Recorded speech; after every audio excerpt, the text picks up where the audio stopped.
Hi, HR Nation. Welcome back to the HR Leaders Podcast, the show where we explore the future of work with industry experts and HR executives from the world's leading global brands. Today, we have a special guest on the show. We're joined by Clint Pulver, otherwise known as the Undercover Millennial, he's also an Emmy award-winning keynote speaker, professional drummer, and author of the best-selling book, I Love It Here. Welcome to the show. How are you?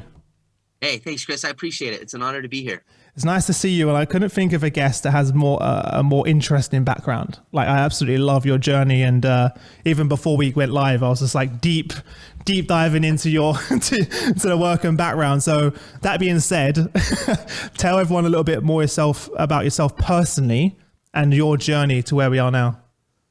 Yeah, so I've been a professional keynote speaker for the last 7 years, and I've toured and recorded all over the world as a drummer and as a speaker, and really talking about the Undercover Millennial project. It's kind of an interesting take. It's like Undercover Boss without the makeup. And it started 5 years ago, and I'm a part of this mastermind group with some CEOs, executives. We're going around learning from others, CEOs and executives, and we're in New York City, and this gentleman owns a sporting good retail chain, fairly successful. And we're learning from this guy, and he's talking about his business and how they've had to adapt through the changing times. And he's this, thick New Yorker, grew up in New York. He has this accent. And I will never forget when he said, you got to adapt or you're going to die. Very New York. And I was like, okay, that's a very profound statement.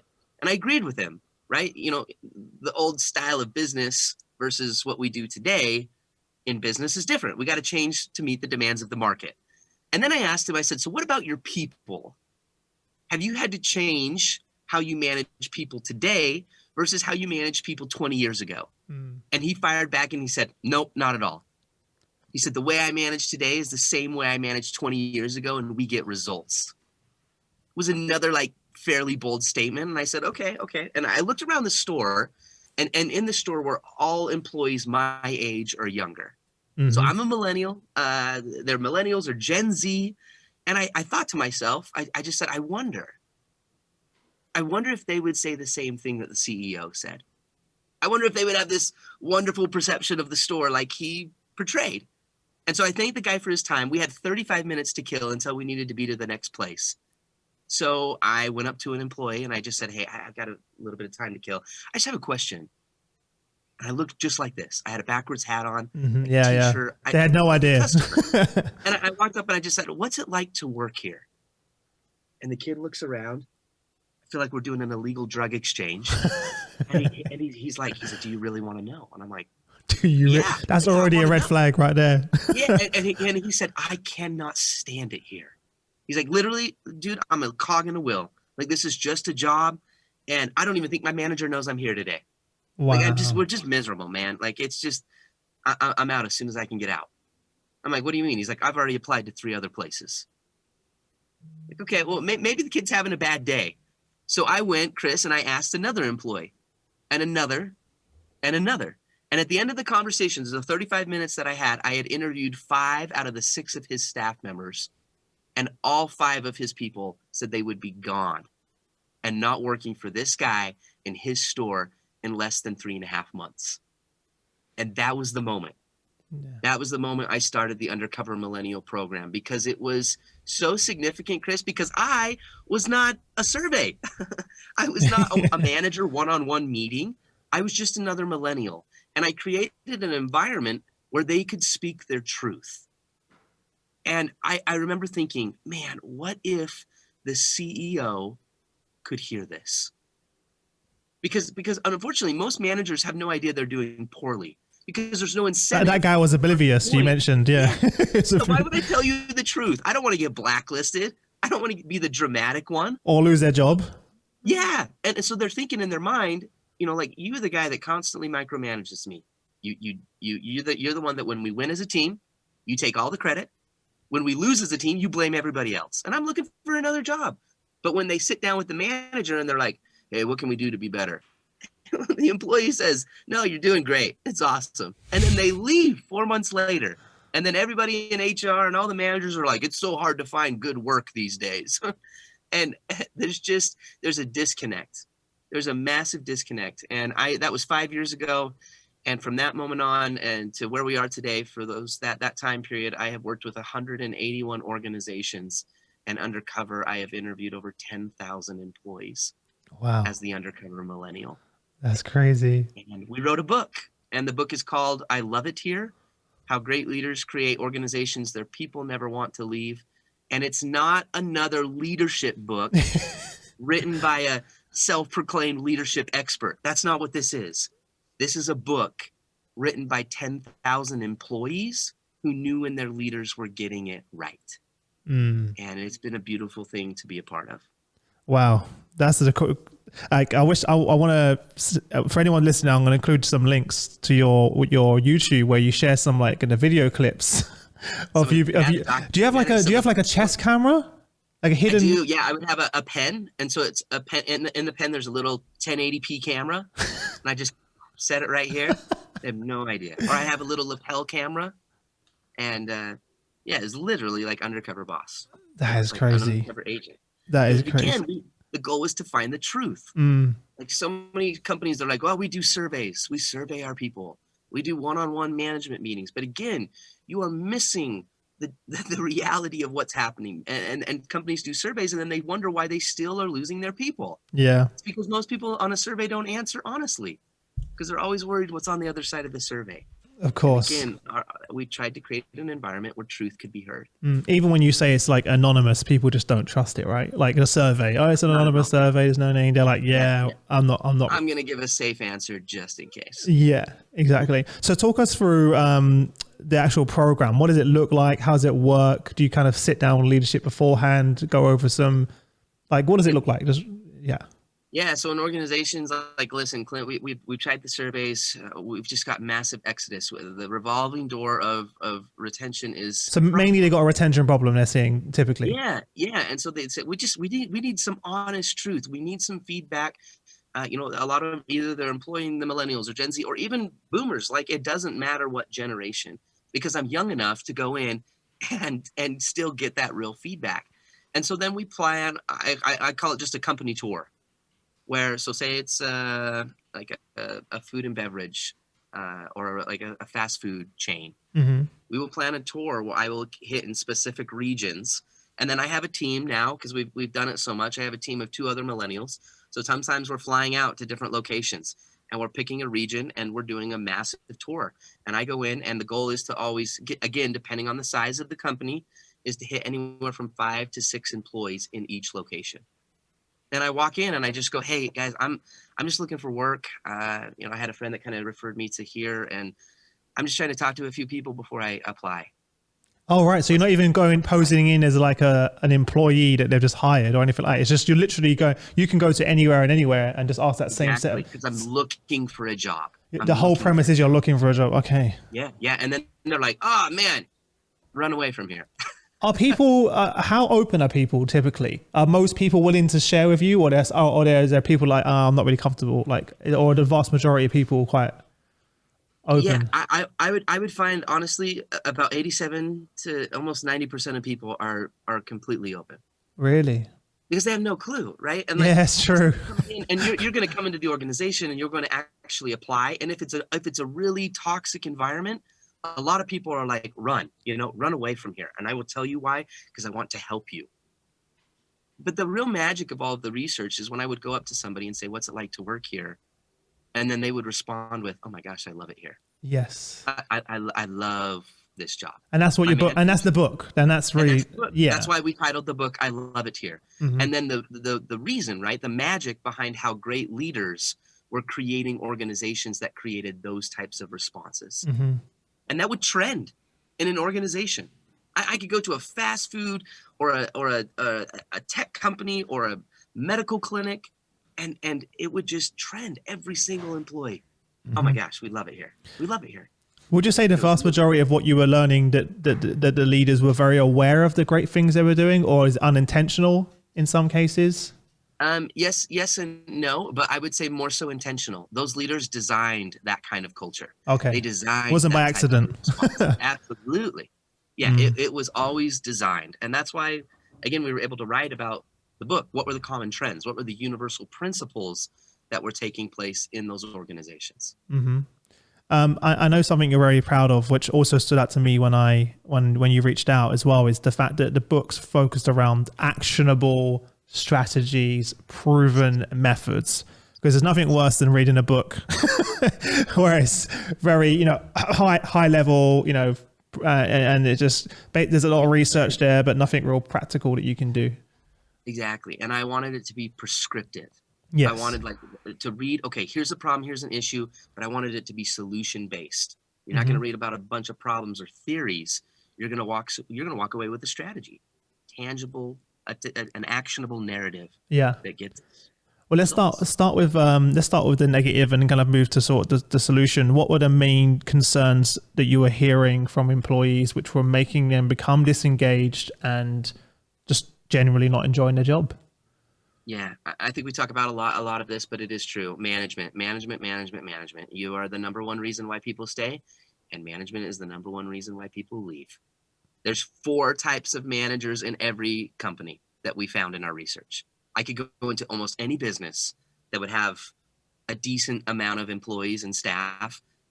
There's 4 types of managers. And it's interesting because I could nail down if an employee was satisfied or dissatisfied with their manager based off of 2 variables. Number 1 was the standards of the manager or the lack thereof. Number 2 was their ability to connect. Their ability to just relate, to be empathetic, to understand that they're humans and they have a life outside of work. Those 2 variables. So we kind of rank these 4 managers based off of those variables. So the first manager is what I call the removed manager. This is the manager that's just burnt out. They're tired. They literally should have stopped managing 20 years ago. They're low on standards. They're low on connection. They don't really know if their employees showed up on time. They sit in the back. You don't even know if they're there half the time. And so what does this create in the workforce? Disengagement. This is where the workforce, they're removed. And it's like, why would I show up on time? The manager doesn't even show up on time. Like, the manager doesn't care if I do my work. Why should I work hard? Because they're removed. The second manager is what we call the buddy manager. This is the manager that wants to be everybody's homie. They want to be liked more than they're respected. So they're really high on connection, but they're low on standards. What did this create in the workplace? Entitlement. And this is where we get that stigma of like, oh, everybody's entitled. All these employees are entitled. They don't want to earn it. They don't want to work. And it's like, well, they've created this relationship with their boss where, you go and play Xbox on the weekends with them and they consider you a homie. And that's where the employees become more of the boss than the boss is. And it's an interesting dynamic. The buddy manager was fairly prominent, but the most prominent, unfortunately, is the third manager. And that's the controller. This is like that old command and control, like put your head down, go to work. I'm not here to be your micromanager. Yeah, totally. It's like, I show you that I love you because I give you a paycheck. Okay. So they're really high. They're really high on standards, but they are low on connection. And then what did this create in the workforce? Every time, rebellion, pushback. This is the manager that's constantly every day going toe to toe with every employee. It's fear-based tactics. It's command and control style leadership. And it just never worked. It would get results, but it never lasted. That's, by the way, great point, because I worked in a company where that was the culture and all the managers were trained to be that exact style. And yes, we, the company on paper, super successful. Yeah. Higher sales. Like it was crazy, the amount of product we were shifting and but then everyone was miserable. Yeah. So my friends would be like, Chris, you should be so happy, you're earning tons of money. And I was absolutely miserable. And it's because I had a manager and leaders like that you're describing. Exactly. So, yeah. And I think that then leads into the fourth manager and why it was so significant. And I call them the mentor manager. They were equally high on standards, right? As a job or in a business, you have a profit to make. You have a product to sell. You need to grow. The point is to obviously scale a business, right? Let's get from point A to point B to point C. Let's be a thriving organization. So they're high on standards, but they also understood people. And so they were equally high on their ability to connect. What did this create in the workforce? respect. They might not always have been liked as a manager, but they were respected. And it was a beautiful thing to watch. And there's a reason, Chris, why I call it the mentor manager. Mentorship versus leadership, mentorship versus management. Mentorship was a really cool thing to see in our research because it wasn't totally leadership and it wasn't management. And I think those are the two categories that we talk a lot about. Yes, one or the other. Yeah, and mentorship was the facet when I saw increased loyalty, engagement, buy-in from an employee to boss relationship. When an employee hated their job, they talked about the manager. But when an employee loved their job, they talked about the mentor. Not the leader, the mentor. Leadership is the person, you're in traditional leadership, you stand at the front and you lead. You have the vision. Where's the ship going? The manager is the person that's, making sure there's no leaks on the ship, making sure the ship can move through the ocean. But the mentor is the person who's taking care of the people on the ship. Mm-hmm. Mentorship is not a title. Mentorship had to be earned. That was what was so cool about it. You might have the title as a leader, or a director, or a CEO, but you do not become a mentor until that mentee invites you into their heart. Mm-hmm. It had to be earned. And, oh man, when it happened, it was a beautiful thing to watch. And it's a part of like any great story too. That's what was so funny in our research. Like if you look at like Star Wars, I like Star Wars. You have Luke Skywalker, and then who appears in the story eventually? Obi-Wan Kenobi, right? Yeah. Or Yoda. Rocky, I'm a big Rocky fan. I like Rocky. Rocky had Mick. Yeah.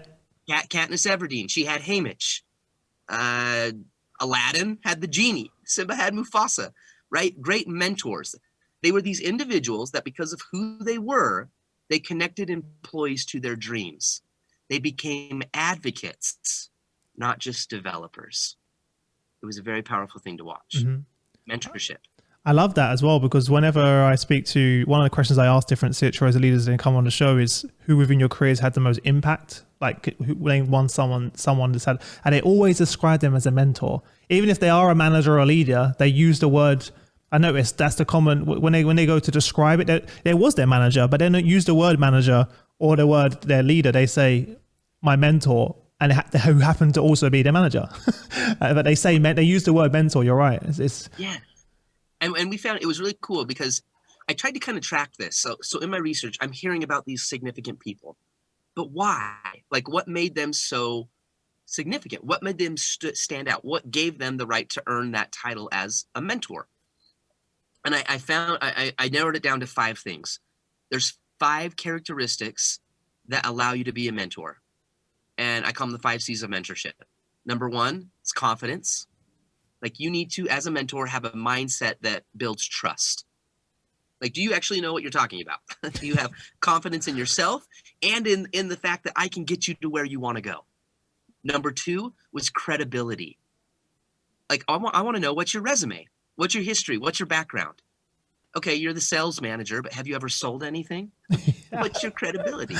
And then the 3rd C is competence. Like you might know everything about the game of basketball, but can you get out and actually shoot a hoop?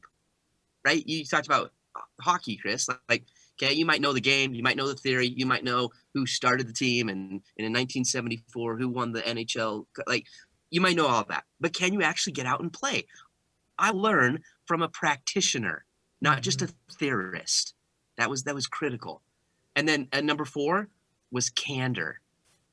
Great mentors had the ability to build relationships so strong that honesty could exist. I want to mentor with someone who's going to give it to me straight.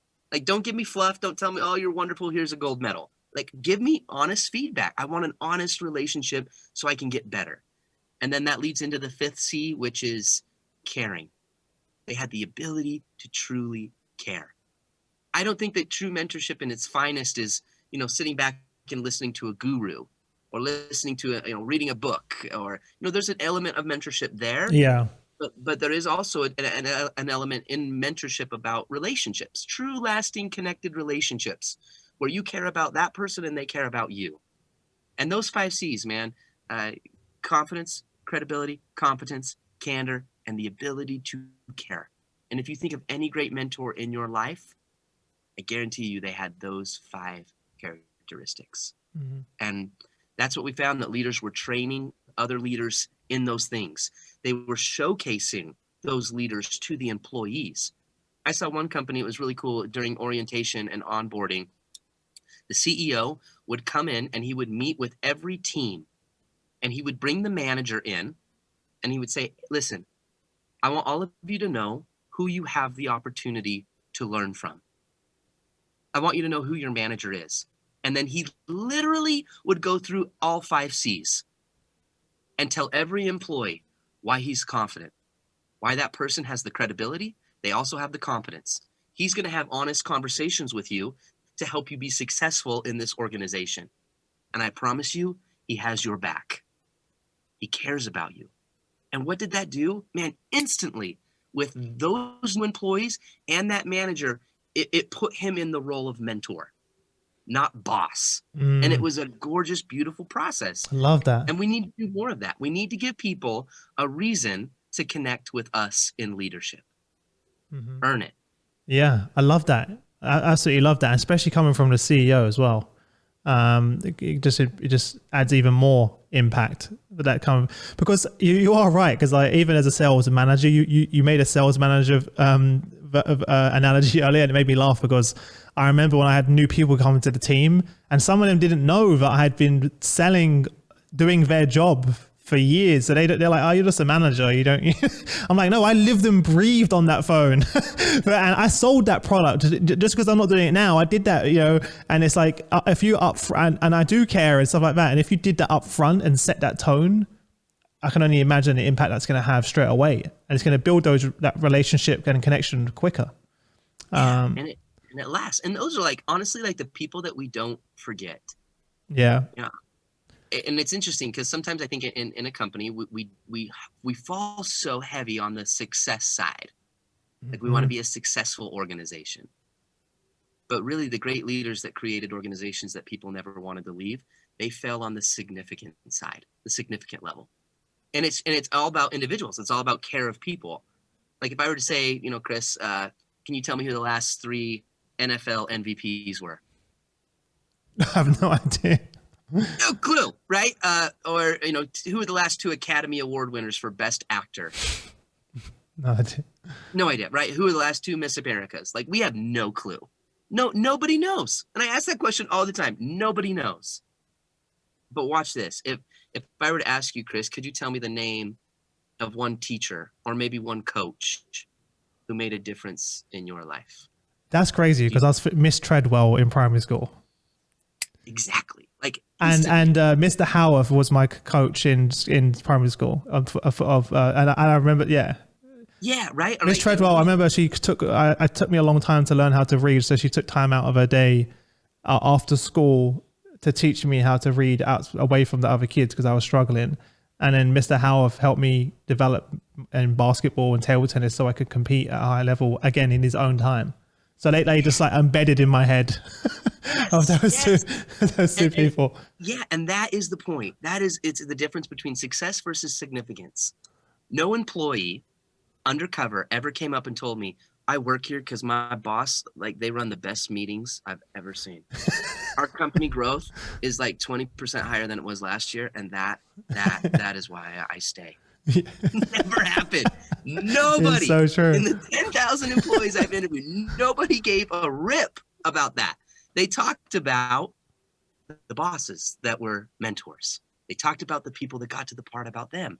Every employee is asking you as a boss, let me know when it gets to the part about me. And some people think, well, those entitled little shining stars in my life, right?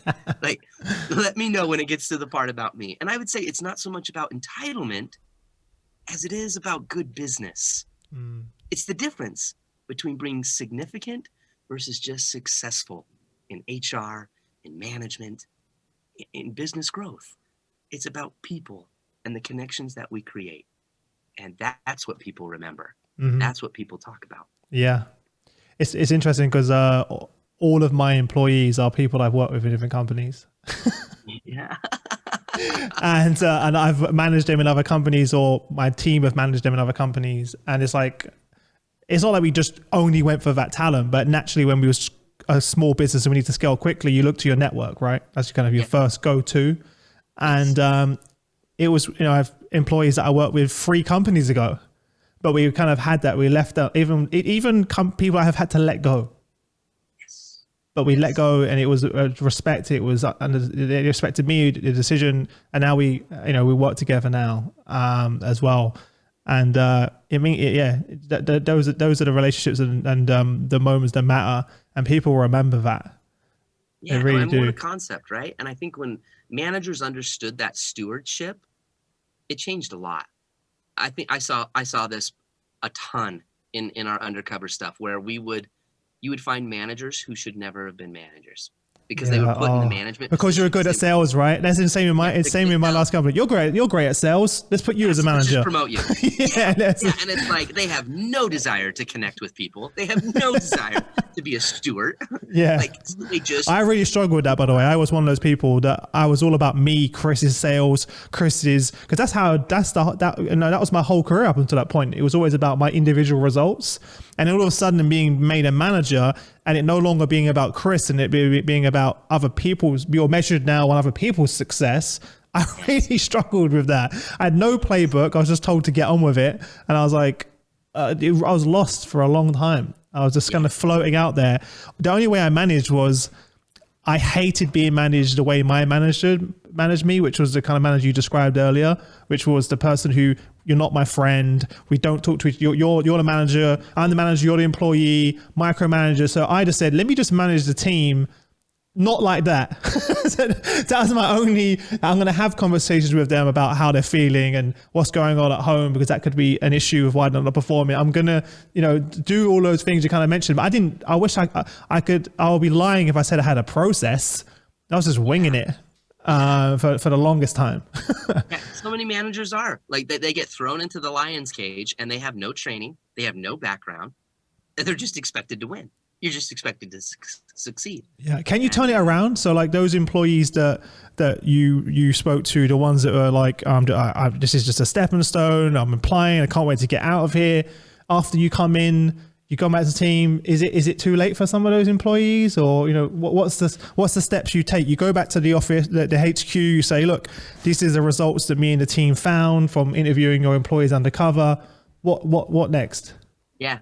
So one thing that we found again is there's 2 basic fundamentals here.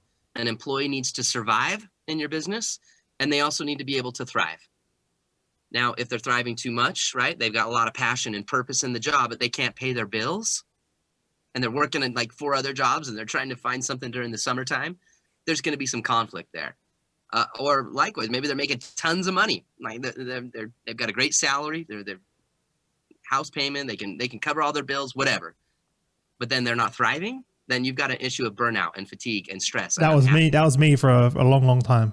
Yeah. So survive and thrive. And so one thing that we found that's really critical in most organizations, and most of them are starving people of these 2 things. And it is, number 1, potential, the opportunity to grow. Because if your people cannot grow where they are at, they will go and grow somewhere else. Potential. Do I have a future here? In this company, are you communicating what I can become? It's number 1. Second is worth, recognition. Am I worth something here? Do you see me? Do you validate what I am and what I'm doing? Potential and worth. So if we go back to the potential piece, every employee we found should have a growth development plan, like something to grow into. Like, what's the vision? Again, mentors connect employees to their dreams. So what is it the employee wants? Is it a promotion? Is it increased in pay? Is it a new job? Is it a new team? Do they want to do a lateral move? Like, what is it? What matters to them?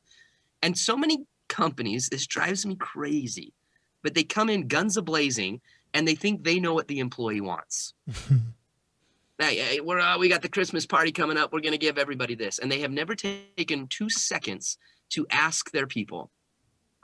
You hear that age-old adage, probably, Chris, of if you feed a man a fish, then you feed him for a day.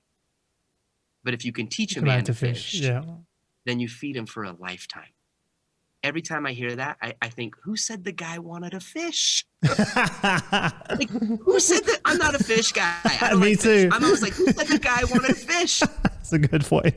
I didn't expect you to say that. Yeah. And it's that adage of, again, do we ask people? Like, yes, I get it. You have a benefits program.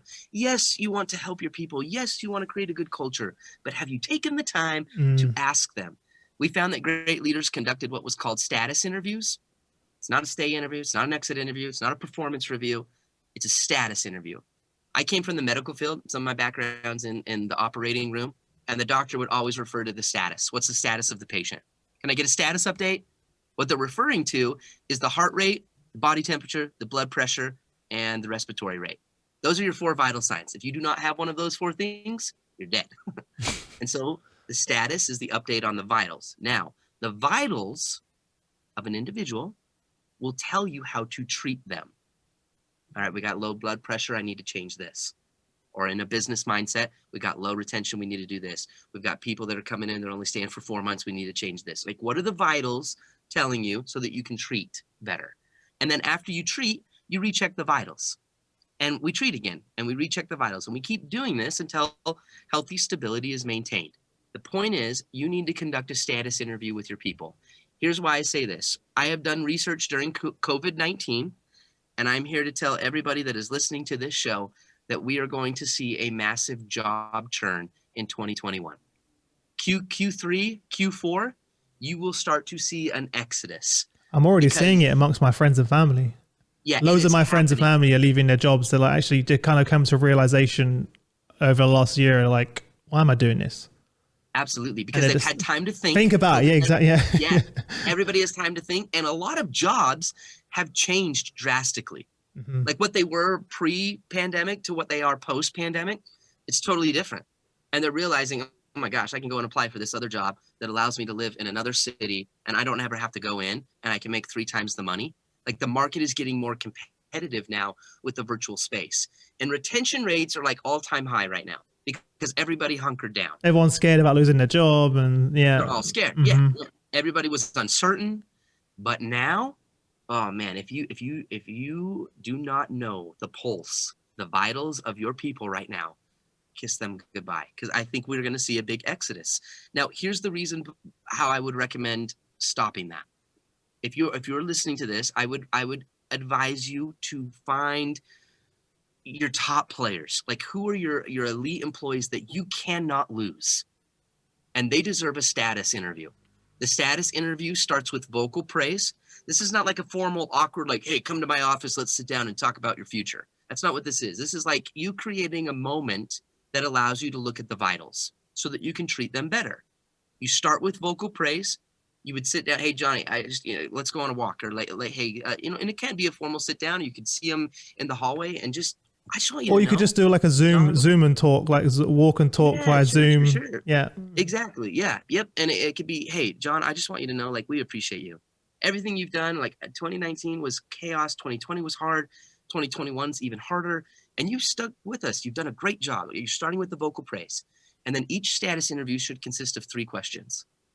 Number 1 is, what can I do as your boss or your manager to keep you here?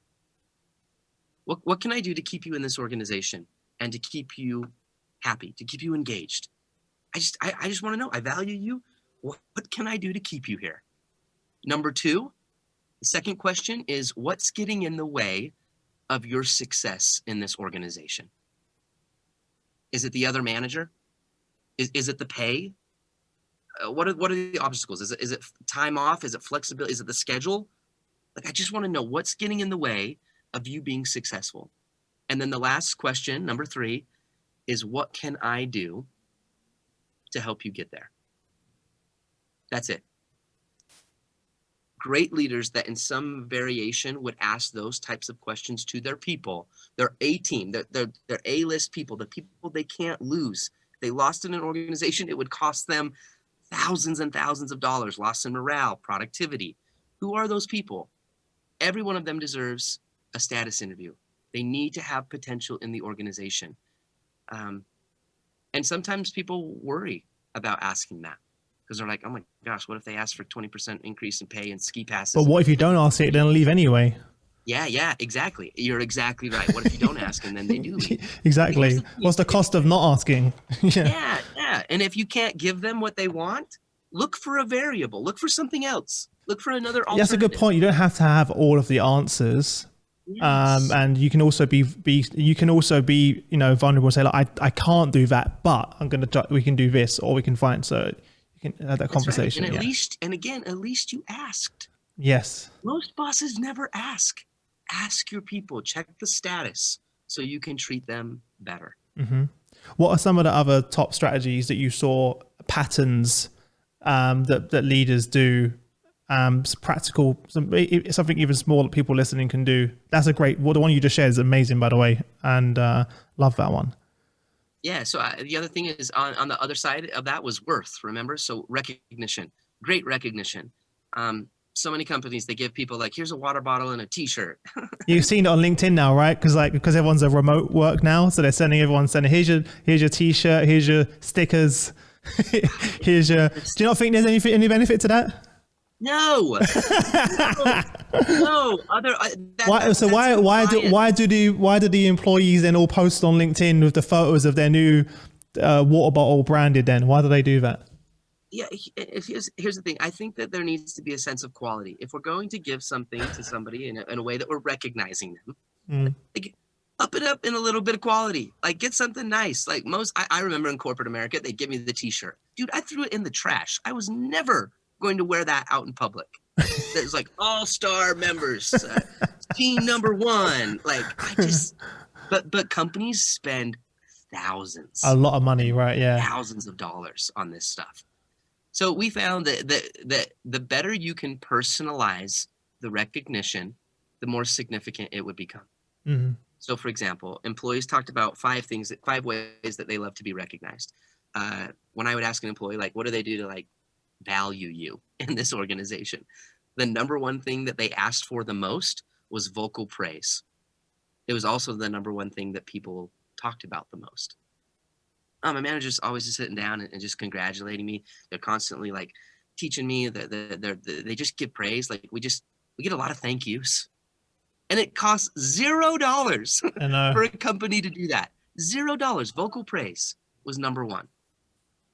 Number 2 was experiences. And that's a little bit harder right now because of COVID, but I'm talking like concert, movie tickets, going off site and everybody goes axe throwing. They talked about stuff like that. Like, we go on experiences, or, my boss knows that I love a good hockey game. So he hooked me up with 2 tickets for me and my partner to go and hang out at the hockey game, because I did well this last week, or I performed well. Give them an experience, but again, something that's tailored to them.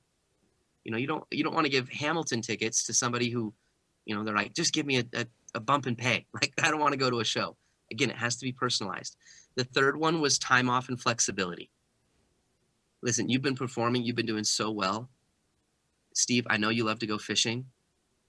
As a thank you, what if we just cut your day at 4:00 every day so you can go fishing? I know that matters to you, and I want to say thank you. Time off, flexibility. I know, like, listen, you've got the daycare situation with your wife. What if you take Fridays off? You've been doing everything you need to do. You're hitting your numbers. You're performing. Take Fridays off. Like, that flexibility, that time off mattered to people. The next thing was actually money. Money matters. I don't care who you are. Money was talked about. They said, a lot of people, I work here for the money, right? Or I'm here because I'm getting paid a lot. But again, that never lasted. That's why if we can bring it up with some other things like purpose and passion and potential, that mattered. But money is important. People need to survive. Give them a little boost in pay if they're doing well. Amazon gift card. Money matters. Then the next thing is food. Taco Tuesdays. Bringing pizza into the office on Fridays. Employees love that. If there was a favorite joint or a restaurant or something that everybody loved, great, we won as a team. You performed, or you did this, or we hit this goal. We're bringing in lunch for everybody. And then the last thing was really interesting, and it was toys and awards is what I call it. Like, Think like a Letterman's jacket, Yeah, yeah. you know, or like the ring, or the you know, we Or talk about old time, like the gold the watch. watch, yeah. Like, The what watch does is that mean? the traditional one, right? Yeah. Yeah. Like the rookie of the year, Uh-huh. that beautiful trophy that means something. It was a beautiful way to personalize some recognition to people. So one of our clients, who's or a friend of ours who speaks at a lot of our summits, he has hockey jerseys, their own company branded hockey jerseys, and then you have your number and your name on the back of your jersey. Yeah. And he sent me one in the post with, you know, and I was like, that meant so much. Like, because obviously I love hockey, but it's like it's not generic. It's not like just a t-shirt. It's a hockey jersey with your name on the back with your number, and it's a yeah. Did that end up in the trash can? No, I wear it all the time. Oh, Yeah. right? Yeah. So it's that difference. It was tailored to you. It was quality. And It was meant very high something. quality. Yeah. Yeah. Yep. Worth and recognition. Mm-hmm. Another thing too that's I think really quick to mention, if we can, Chris, is time. Surprisingly commented a lot about, like, with the employees that we spoke to. So many leaders are trying to boil the ocean. They're so busy. And employees spell mentorship Time. Granted, they can't spell that well, but that's how they spell it. Time. Like, a lot of employees talked about, you know, my manager just gives me time. I can go up, I can knock on the door, and she'll be doing a million things, and she'll stop everything. And she'll just sit down and she'll just listen, and she'll hear me out, and we can talk. And time. I found that most good leaders knew what they needed to do, but the greatest leaders knew what they needed to stop doing. How do you expect to connect with people when you're, again, trying to boil the ocean? It was Da Vinci that said that simplicity is the ultimate sophistication. And I think a lot of leaders are good at creating the to-do list. I would advocate for the power of the to-don't list. Yeah. What are the things that you can stop doing that would give you more time? Mm-hmm. You know, like what do you do in the morning when you wake up? You reach over, you grab your phone, and you start looking at all the notifications that you missed over the night. And then you go to your email and you start checking out, okay, what do I got to do today? Instead of leaning over to the person next to you and kissing them and telling them how much you love them, right? Like, it's just that concept of, like, where are we putting our time? Where are we drawing boundaries? It's interesting. I did that with my co-founder recently, and we did it as like a pie chart. So we basically wrote down our pie charts and broke it up into sections of how much we spend our time. And we found it like days now, like it's like hours and hours here and there. It added up to 2, 3, 4 days within a month. We now have 3. Because we're like, you just need to stop doing these. And it was good to visually to write it down and like as a pie chart and see where we're allocating our time. We're like, and then of that time, what's the ROI? So, okay, we're spending 30% here. What is that 30% actually doing to help us get towards these goals? And it's like, wait a minute. Why am I spending 30% here when that 10% is actually contributing more to where we need to go? And then it was like more of a case, like you said, of what to stop doing, as opposed to, you know, it's a great thing. People always focus on what to add new things, whereas actually you're right, just stop down actually what to stop doing. Keep it simple. Mm-hmm. And then when you do that, you save yourself more time. You save yourself more money. You can connect. I always tell people this: marriage is grand. It really is. Marriage is grand, but divorce is about $100 grand. I love it. It's true, right? Like, listen, having employees is a wonderful thing, but when your employees leave, it costs you thousands of dollars. Thousands. Every time somebody leaves, and what you have to do to retrain, rehire, find somebody, the loss of morale, productivity. Like, keep it simple. Mm-hmm. Stop doing some things so you can connect more. What's the biggest takeaway that you learned personally from the research? I think the role that good mentors play in the lives of others. Like, I don't think we understand the power that you have to change a person's life. Me as a young kid, Chris, I struggled to hold still. Like, I would constantly move. My right hand would tap, my left hand would move. I was deemed a problem by everybody because that's annoying, right? I was called the twitcher. I was called the tapper. one day I had a teacher, and his name was Mr. Jensen. And he looked at me as I was tapping in class, and he said, "Hey, kid in the back." He said, "You." "Yeah, you." He said, I need to see you after class. We're going to have a conversation." All the other kids are like, "Oh, Twitcher's going to die." The bell rings. It's a completely empty room, minus Mr. Jensen and me. And he goes, come here, sit down." And I'm thinking I'm in so much trouble because everybody saw the problem. And he sat down and he said, "Listen," he said, "Clint, I've watched you, and you're the problem kid. You're on the list. You tap in my class and you tap in everybody else's class." He said, "But it's crazy." He's like, "I watch, and you'll write, you'll take a pen and you'll write with your right hand, and then you start tapping with your left hand.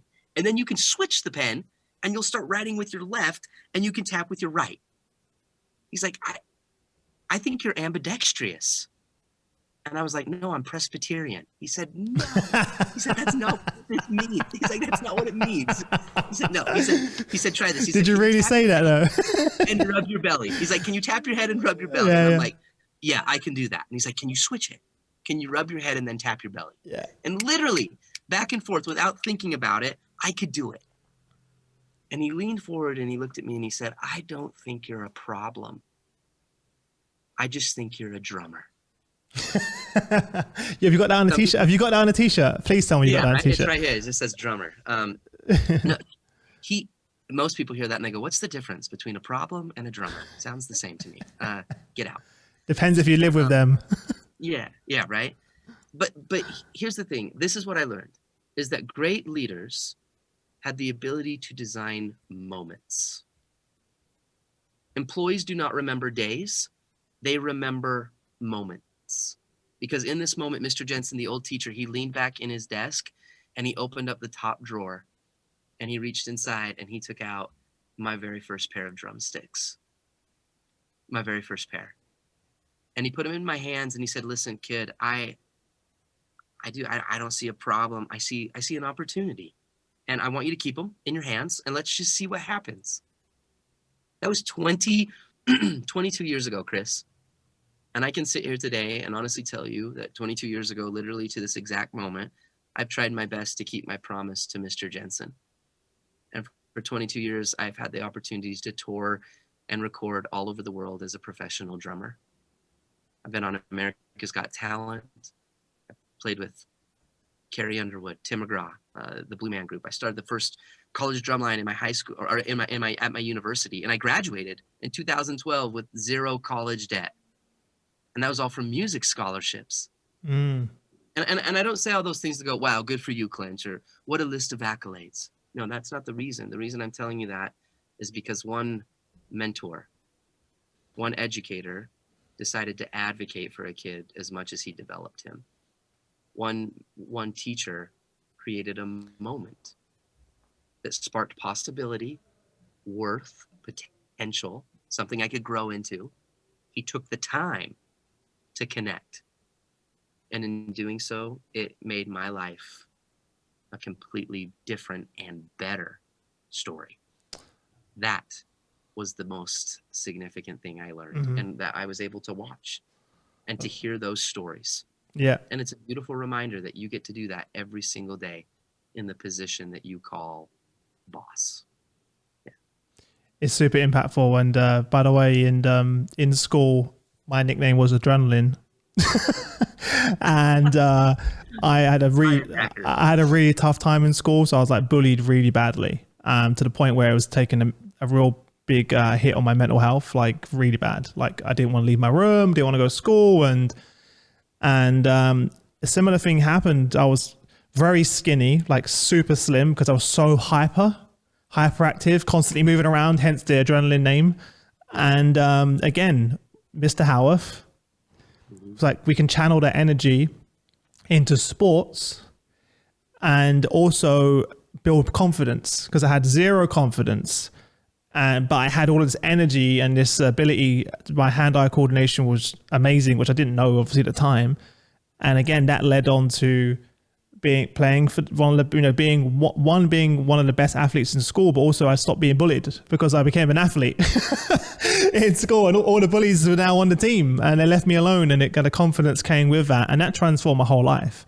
Like literally went from some days just like didn't want to be alive because they would go to school and just get robbed and bullied and beat up and just everything under the sun, to being part of these teams, playing hockey, running, tennis, and all of a sudden I had this outlet to just use all of that energy that I had. And then that transferred into the workplace. So when I came into the workplace, it was like, okay, I understand that I'm going to be terrible at this. Who's my coach? My coach is my manager. Become coachable, fall on your face. That's cool. I fell on my face every day when I played ice hockey. And then it kind of, so he changed my life. And Shane also, whenever we talk about Mr. Howarth, he's had so many of our friends, he mentioned him, like so many from different year groups. So, and they always will talk about Mr. Howarth. He was hard. He was a hard, you didn't want to mess with him. But he was fair. But he was fair, and he even the most troubled kids, he would give them the time to help you, as well. So like those you are right. Like all these years later, I can remember it like it was yesterday. Going into training, into that, going into the Lions Den, which was basically the tryouts of the basketball team, which is where all the bullies congregated. So I was like going into the Lions Den of like, oh my God. I was like, I got to do it. I could do it. And even in the change room, they threw my bag in the shower and it got soaking wet. But I went into the thing, and I had trained all summer, every day. And I remember just making the team, and everyone was like, Chris can play basketball now? I was like, and then that was it. My life changed at like 14 years old from then onwards. So you are right. The people like that they really change lives. I even had an employee as well. Like I'll show one more example. I don't want to go too into it, but I had an employee who basically had gone through 5, 6, 7 sales teams and just not been successful. And each team, this guy's he's got the most call times in the company. He's doing the most sales pitches. He's working more hours than anyone, but he's just not getting the results. And no one could figure it out. And he went through team to team to team, and my manager came to me and said, look, we've got this guy, we're probably thinking about letting him go, but do you want to just try him on your team for a few days and just see? So I was like, okay. He said he came on the team, same thing, all these calls, dials, everything. And I was like, what's going on? Like, it doesn't make no sense. He should be doing so many sales. And what we found out is that no one took the time just to sit him down and say, how are you? Mm-hmm. Yeah. Not, oh, here's your KPIs, here's your numbers, all these things. And I was just sat down and said, like, what's going on? Like, you're doing all this work, but you don't seem like you're enjoying it. You seem very down and stuff like that. And what happened was his girlfriend had left him and gone back to the country they traveled in from, and he was just really in a bad place. So whenever it came to asking for the deal, so he was doing all of the hard work, but when it came to asking for the deal, he didn't have the confidence to take that last step.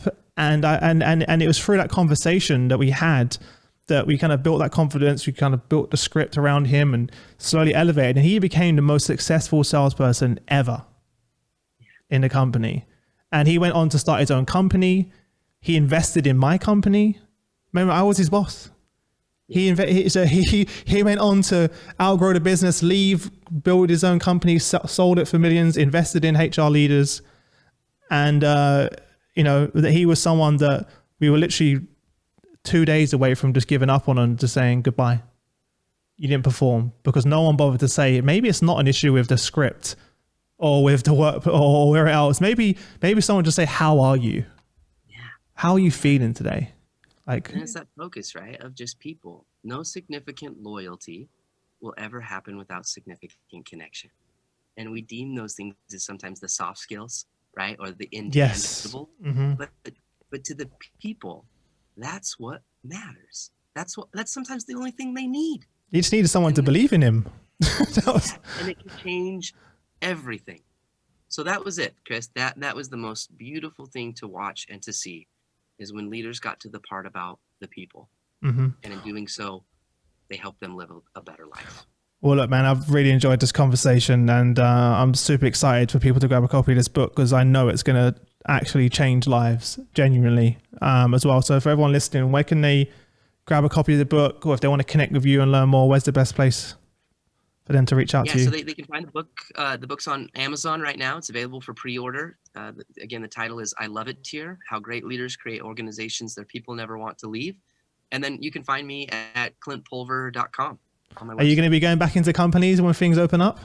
Absolutely. Oh, man. We're already starting to do that more and more. Hybrid events are huge right now. We built a huge virtual studio.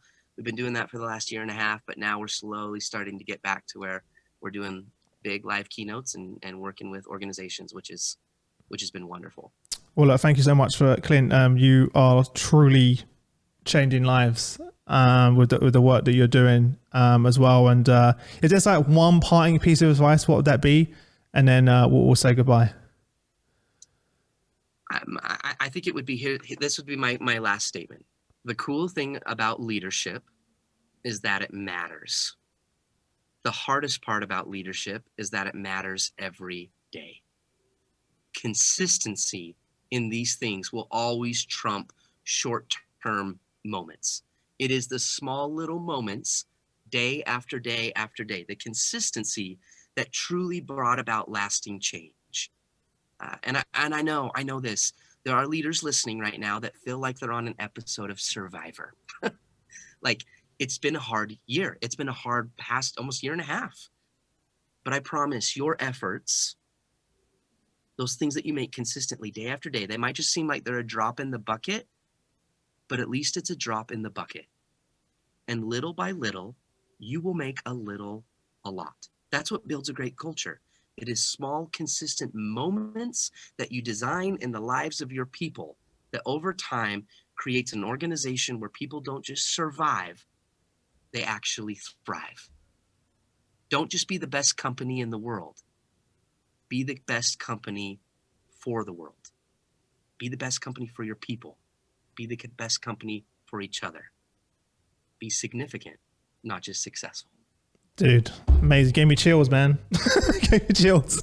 Listen, well, I'll let you run. For everyone listening, click the link in the description right now. You can grab a copy of the book. Obviously, go check out more of Clint's work. And I wish you all the best until we hopefully get to meet in person someday.